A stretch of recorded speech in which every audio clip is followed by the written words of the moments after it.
Assalamualaikum warahmatullahi wabarakatuh, sahabat lele pemula. Teman-teman, di kolom komentar ada pertanyaan, Bang, saya punya punya kolam 3 mau dipanen secara bareng-bebarengan. Kira-kira kalau sisanya panen, biasanya di dalam panen itu ada sisanya. Kalau sisanya panen itu disatuin, kira-kira bisa jadi kanibal nggak, Bang? Nah, sebelum saya jawab di pertanyaan tersebut, teman-teman bisa bantu channel ini dengan cara like, komen, dan subscribe apabila memang dirasa channel ini bermanfaat buat teman-teman semuanya. Dan apabila ada kesalahan dalam penyampaian saya, tolong diberikan komentar, dikoreksi di kolom komentar dengan cara yang bijak. Adapun channel ini selalu membahas tentang budidaya lele skala kecil seperti ini dalam budidaya bokas ataupun nanti di skala konvensional yang besar. Ini menggunakan sistem kucur ya teman-teman. Saya jawab pertanyaan tersebut sesuai dengan pengalaman yang sudah saya dapatkan beberapa panen. Dari setelah panen, teman-teman bisa melakukan campur panen itu dengan syarat satu, ikannya dalam posisi stres semuanya. Maksudnya posisi stres itu seperti apa, Bang? Setelah dipanen, diubek itu posisi stres. Itu bisa dicampur. Kemungkinan kanibal itu kecil. Ya, secara satu catatannya adalah ketika lele itu setelah dipanen, kemudian mau dicampurin sisanya tadi, salah satunya adalah sama-sama stresnya. Jangan kemudian begini, panen satu di hari pertama hari Selasa, kemudian kolam kedua di hari Rabu, kemudian kolam ketiga di hari Kamis. Sisanya yang hari Selasa, hari Rabu, hari Kamis dicampurin. Yang hari Selasa yang pertama panen tadi sudah nggak stres, dicampur dengan hari Rabu positif. Yang hari Rabu itu nanti disikat karena dia posisi lemes, posisi capek, posisi stres. Itu yang pertama. Jadi perhatikan ketika mau nyampur sisa panen lele, teman-teman jangan asal campur saja ya.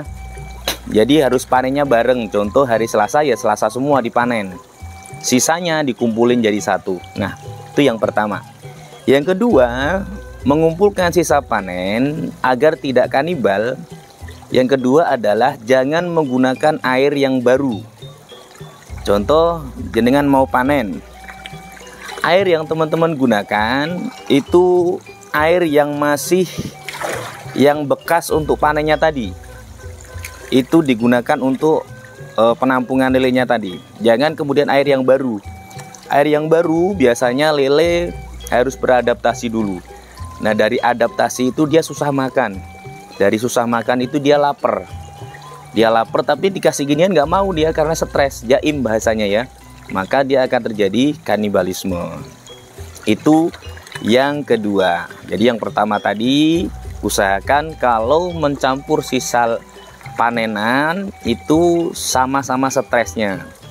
Jadi jangan sampai ada jeda panennya kemudian dikumpulkan jadi satu sisanya. Nanti akan terjadi kanibal sedikit ataupun banyak. Yang kedua, menggunakan air yang baru tadi. Setelah dipanen, kemudian airnya air baru buat ngumpulinnya tadi, bisa terjadi kanibalisme karena kondisi ikan berbeda-beda. Ada yang lemes parah, ada yang kadang sehari dia sudah kembali tidak stres. Maka yang tidak stres tadi biasanya menghajar teman-temannya yang belum stres, yang masih stres. Itu yang ketiga ya. Kemudian teman-teman yang keempat, akan terjadi kanibalisme ketika setelah panen itu beda indukan. Contoh, 3 kolam tadi beda-beda belinya. Yang satu beli di tengkulak bibit A, yang 2 tengkulak bibit B, yang ketiga kolam yang ketiga tengkulak bibit C. Kemudian setelah panen ada sortiran masih kecil ataupun ukurannya besar, terlalu besar dia nggak diterima sama tengkulak, dicampur jadi satu. Dia bukan satu indukan, bisa terjadi kemungkinan kanibal. Solusinya gimana, Bang? Solusinya yaitu tadi, pertama sama-sama stresnya. Yang kedua, jangan menggunakan air baru. Kalaupun memang itu tidak satu indukan, insya Allah kalau dengan sama-sama stresnya terus kemudian airnya tidak baru, itu tidak terjadi kanibal yang besar. Kalau 1-2 itu wajar. Kalau 1-2 itu wajar ya. Itu saja yang bisa saya jawab teman-teman dalam pertanyaan kali ini. Kalau ada pertanyaan silahkan ditulis di kolom komentar, nanti saya buatkan VT-nya. Karena saya pertanyaan itu kalau dijawab menggunakan tulisan kadang-kadang tidak bisa dipahami secara maksimal. Sekali lagi saya minta bantu follow, like, komen, dan subscribe apabila memang channel ini dirasa bermanfaat. Itu saja yang dapat saya sampaikan. Wabillahi taufiq wal hidayah. Assalamualaikum warahmatullahi wabarakatuh. Salam sukses dari pemula. Yuk.